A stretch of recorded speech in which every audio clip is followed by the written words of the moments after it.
Subscribe now and press the bell icon. Never miss an update. एक बार फिर से आपका स्वागत है हमारे YouTube channel SB Academy in mathematics. तो बच्चों, हमने चैप्टर नंबर 2 में ढेर सारे फार्मूले देखे। अब आइए हम उसके आगे कंटिन्यू करते हैं।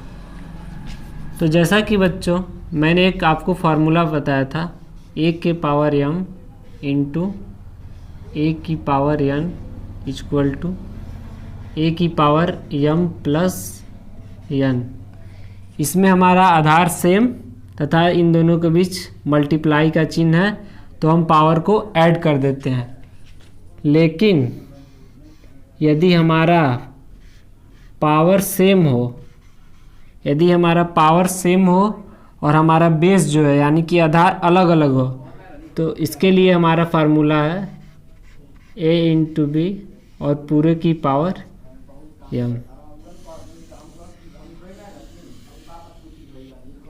हम इसे एग्जाम्पल से भी समझ सकते हैं, जैसा कि यदि 2 की पावर 2 हो और 3 की पावर भी 2 हो, तो हम इसे डायरेक्ट 2 इंटू 3 और पूरे की पावर 2 लिख सकते हैं। हम इसे चेक कर सकते हैं क्या मान में कोई अंतर तो नहीं आ रहा है। 2 की पावर 2 का मतलब 4 और 3 की पावर 2 का मतलब 9, 9 चौका 36। इसे भी हम सॉल्व करते हैं। 3 दूना 6 और 6 का स्क्वायर यानी कि 36। तो बच्चों, हमने एक फार्मूला देखा कि आधार अलग अलग तथा उसका पावर सेम हो, तो उसके लिए हम दोनों आधारों का गुणा कर देते हैं, फिर उन दोनों के ऊपर पावर लगा देते हैं। तो बच्चों, अब हम देखते हैं, यदि किसी संख्या का पावर 0 हो तो उसका मान हमेशा 1 होता है।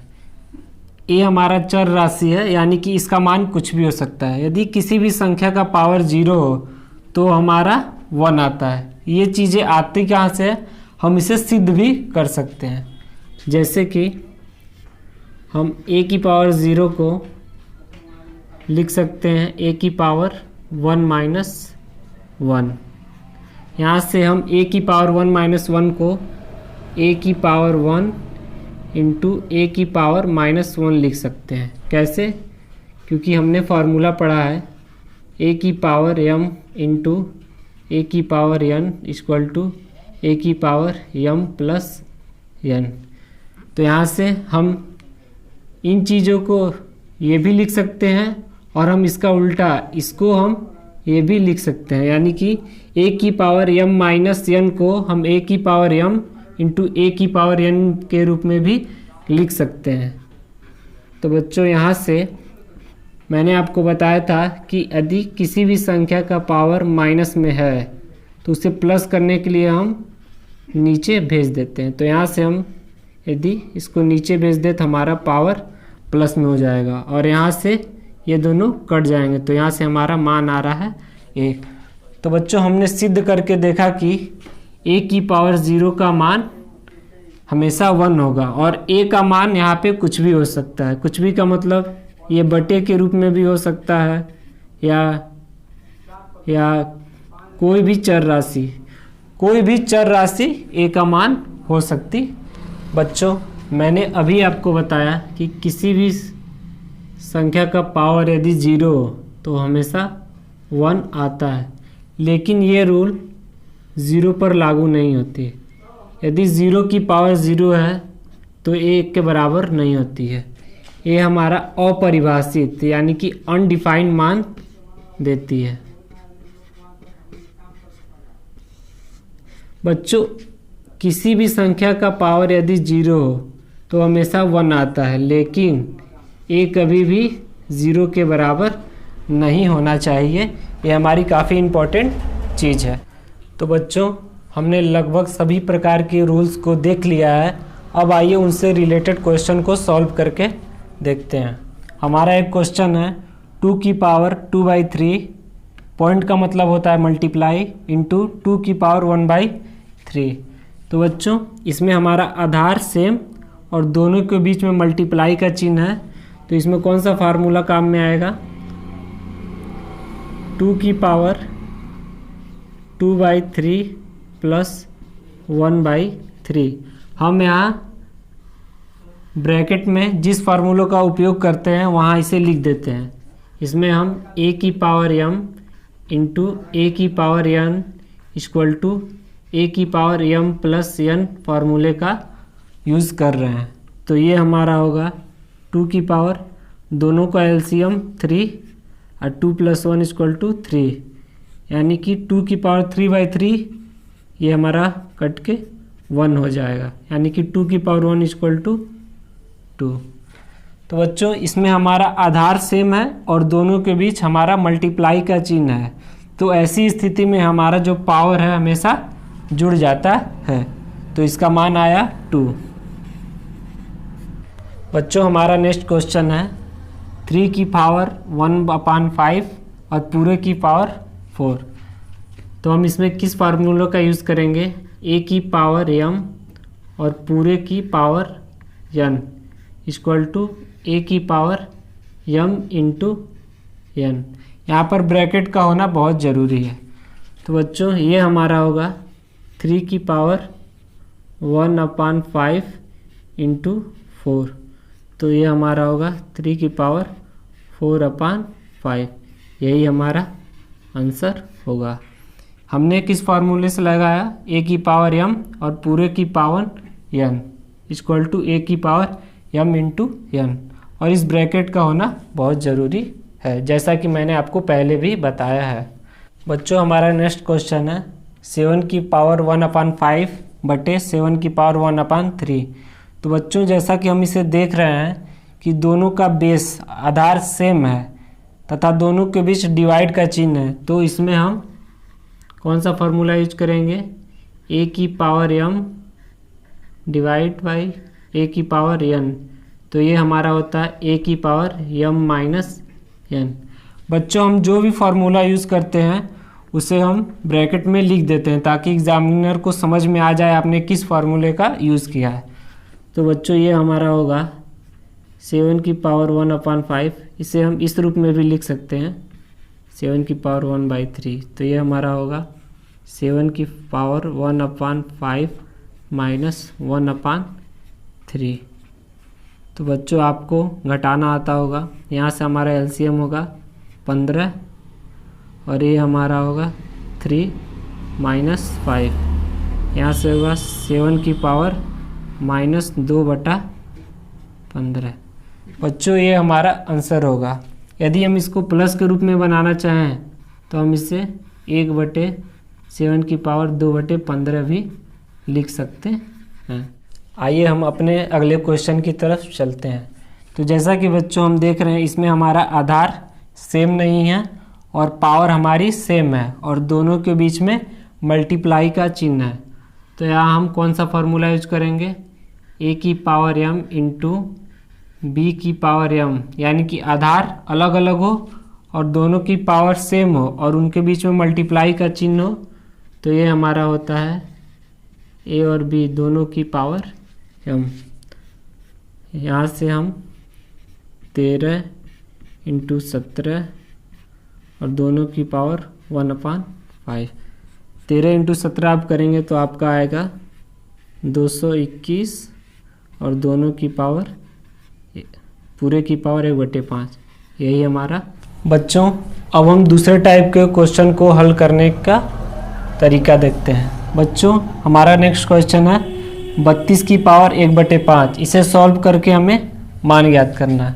बच्चों इस तरह के क्वेश्चन को सॉल्व करने का मैं आपको 2 तरीका बताऊंगा। आइए पहला तरीका देखते हैं। फर्स्ट तो 32 की पावर 1/5। तो यदि हम 32 का एलसीएम निकालें, यानी कि आपको एलसीएम निकालना आता होगा, 2 चौका 8, 2 दूना 4, 2। तो बच्चों हम इसे 32 को 2 इंटू 2 इंटू 2 इंटू 2 इंटू 2 भी लिख सकते हैं और इसकी पावर हमारी 1/5।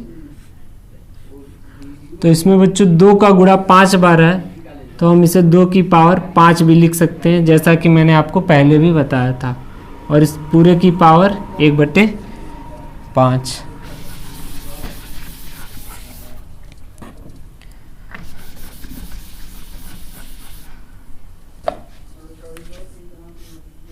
तो बच्चों ये किस रूप में आ गया? a की पावर m और पूरे की पावर n रूप में आ गया। तो हम जिस भी फार्मूले का यूज़ करते हैं हम यहाँ लिख देते हैं a की पावर m और पूरे की पावर n हो तो हम क्या करते हैं a की पावर m इंटू n।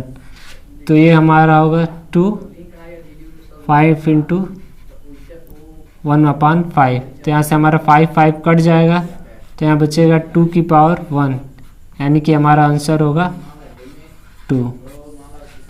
तो बच्चों अब हम इसे हल करने का दूसरा तरीका देखते हैं। आइए बच्चों हम इसे हल करने का दूसरा तरीका देखते हैं। तो बच्चों जैसा कि मैंने आपको एक फार्मूला बताया था, यदि a की पावर 1/n हो तो इसका मतलब होता है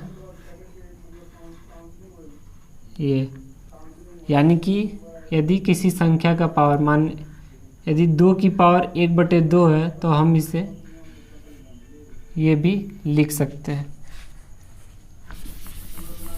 तो बच्चों यहाँ से 32 की पावर 1/5 है तो हम इसे इतना लिख सकते हैं। तो बच्चों कहने का मतलब ये है कि यदि √16 है तो हम करते क्या हैं, यहाँ कुछ ना लिखने का मतलब होता है हमारा 2 यानी कि वर्गमूल। तो हम करते क्या हैं, हम 16 का गुणनखंड निकालते हैं, यानी कि 2 × 16, 2 × 8, 2 दूना 4 और 2 × 2। और हम यहाँ से 16 को 2 × 2 × 2 × 2 यानी कि 2 दूना 4, 4 दूना 8, 8 दूना 16 इस रूप में भी लिख सकते हैं। यहाँ पर हमारा 2 है तो हम इसमें 2 का जोड़ा बनाते हैं। तो ये हमारा इसका आंसर होता है 4। इसी प्रकार बच्चों यदि हम 32 का गुणनखंड विधि से निकालें तो ये हमारा आएगा 2 × 2 ×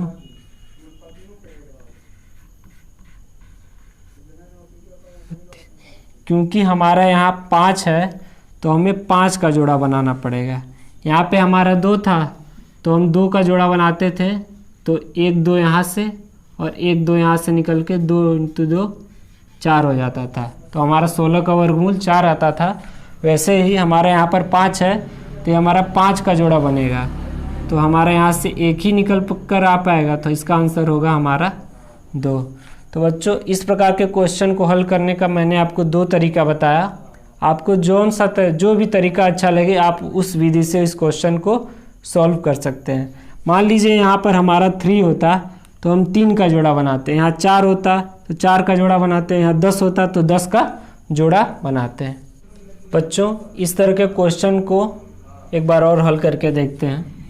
यदि हम 125 का निकालें तो 125 का होगा हमारा, ये हमारा 5 से जाएगा,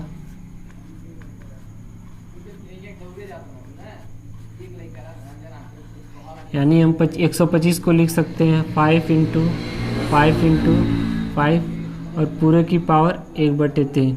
इसमें 5 का गुणा 3 बार है तो हमारा होगा 5 की पावर 3 और पूरे की पावर 1/3। और अब हम यहाँ से a की पावर m और पूरे की पावर n का फार्मूला लगाएंगे, a की पावर m × n। तो यहाँ से हमारा होगा 5 की पावर 3 × 1/3, यहाँ से 3 कट जाएगा और हमारा आंसर होगा 5। हम इसे दूसरी विधि से भी हल करके देखते हैं। हमारा क्वेश्चन है 125 की पावर 1/3। तो बच्चों हमारा मतलब ये हुआ कि ये हमारा इस रूप में आएगा, किस फार्मूले से, a की पावर 1/n हो तो ये हमारा √ ये होता है। तो बच्चों यहाँ से 125 को हम फिर 5 लिख सकते हैं, क्योंकि बच्चों यहाँ 3 है तो हम यहाँ 3 का जोड़ा बनाएंगे और हमारा यहाँ से एक 5 निकल के आएगा, तो हमारा आंसर होगा 5। तो बच्चों आपको जो भी तरीका अच्छा लगे आप उस विधि से उस क्वेश्चन को सॉल्व कर सकते हैं।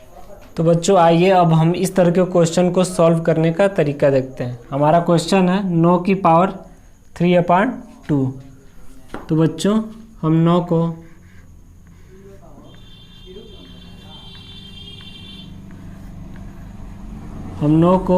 3 × 3 लिख सकते हैं और पूरे की पावर 3/2।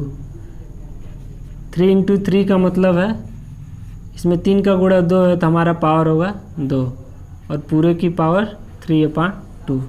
यहाँ से हमारा फॉर्मूला लगेगा a की पावर m और पूरे की पावर n हो तो a की पावर m × n। तो बच्चों यहाँ से 3 की पावर 2 × 3/2 हो जाएगा इस फॉर्मूले से। तो हमारा 2 कट जाएगा, यहाँ से बचेगा हमारा 3 की पावर 3। 3 की पावर 3 का मतलब 3 × 3 × 3, 3 × 9 9 × 27, 27 हमारा आंसर होगा। बच्चों इसे हम एक और विधि से हल कर सकते हैं, लेकिन वो विधि आपके लिए थोड़ी कठिन होगी, लेकिन मैं आपको बता देता हूँ।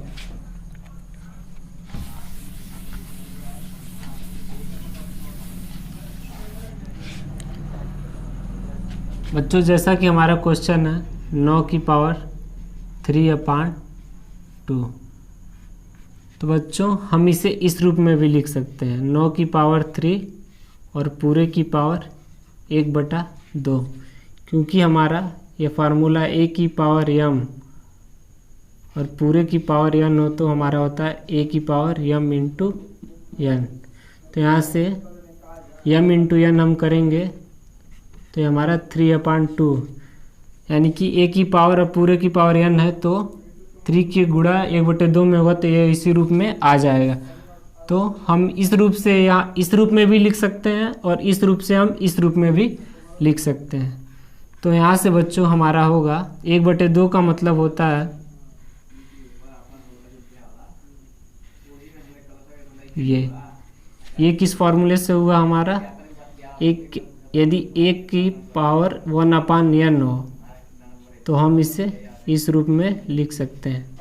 इसको हम पूरा a मानेंगे, 9 की पावर 3 को a मान रहे हैं और a की पावर हमारा 1/2 है, और जब पावर हमारा 1/2 के रूप में होता है तो हम इसे इस रूप में भी लिख सकते हैं इस फॉर्मूले से। तो बच्चों जैसा कि हम 9 की पावर 3 को 9 × 9 × 9 लिख सकते हैं।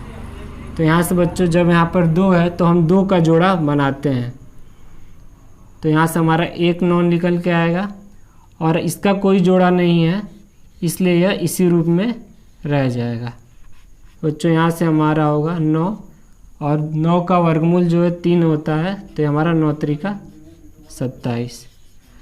तो बच्चों ये तरीका आपके लिए आसान है, आप इसी तरीके से क्वेश्चन को सॉल्व कर सकते हैं, बाकी ये आपके जानने के लिए बता दिया गया है। तो बच्चों आइए हम इस तरह के एक क्वेश्चन को और सॉल्व करते हैं। 16 की पावर 3/4, तो हम 16 को 2 × 2 × 2 × 2 लिख सकते हैं और लिखने का तरीका मैंने आपको बताया है। और इस पूरे की पावर 3/4 है, तो बच्चों 2 का गुणा 4 बार है तो इसमें हम 2 की पावर 4 लिख सकते हैं और यह हमारा 3/4। अब यहाँ से हमारा फार्मूला होगा a की पावर m और पूरे की पावर n है तो हमारा a की पावर m × n होगा। ये पूरा हमारा 3/4 हमारा पूरा n है, तो ये हमारा होगा 2 × 4 × 3/4। तो हमारा 4 से 4 कट जाएगा तो बचेगा 2 की पावर 3 यानी कि 8। यही हमारा आंसर होगा। आप इसे दूसरी विधि से भी हल कर सकते हैं जैसा कि मैंने आपको बताया, लेकिन ये विधि आपके लिए काफ़ी सरल है, आप इसी का उपयोग करें। बच्चों आइए हम एक नेक्स्ट क्वेश्चन की तरफ चलते हैं। ये हमारा है 1/3 की पावर 3 और पूरे की पावर 7। तो बच्चों मैंने आपको एक फार्मूला बताया था, यदि a और b दोनों की पावर n हो तो ये हमारा होता है a की भी पावर n और b की भी पावर n। तो बच्चों यहाँ पर 3 की पावर 3 ये पूरा हमारा b है, 3 की पावर 3 ये पूरा हमारा b है और ये हमारा a हुआ और ये हमारा n के बराबर हुआ। तो यहाँ हमारा फार्मूला लगेगा a की पावर n और इसकी भी पावर n। बच्चों हम जिस भी फार्मूले का यूज़ करते हैं हम बगल में उसे ऐसे ही लिख देते हैं। तो बच्चों a की पावर जितनी भी हो, यानी कि a की पावर 7 है तो हम a का गुणा 7 बार करेंगे। तो हम a का गुणा कितनी भी बार करें तो उसका मान हमेशा 1 ही आता है, यानी कि a की पावर जितनी भी हो वो हमेशा 1 ही मान देगा। और यहाँ पर 3 की पावर 3 और पूरे की पावर 7 है, तो यहाँ पर हमारा फार्मूला लगेगा a की पावर m और पूरे की पावर n, यानी कि a की पावर m इंटू n। तो ये हमारा होगा 3 की पावर 3 इंटू 7, यानी कि 1/3 की पावर 21। यही हमारा आंसर होगा। तो बच्चों जैसा कि मैंने आपको कई प्रकार के क्वेश्चन को सॉल्व कराया, आप इससे रिलेटेड एक्सरसाइज के क्वेश्चन को सॉल्व कीजिएगा। बाकी जो क्वेश्चन आपके समझ में ना आए कमेंट बॉक्स में कमेंट करके पूछ सकते हैं। बाकी इसके आगे के क्वेश्चन को हम अगली वीडियो में सॉल्व करेंगे। आज के लिए बस इतना ही। जो बच्चे इस चैनल पर नए हैं और अभी तक इसके सब्सक्राइब नहीं किए हैं वो इसे सब्सक्राइब कर दें और अपने दोस्तों के पास शेयर कर दें।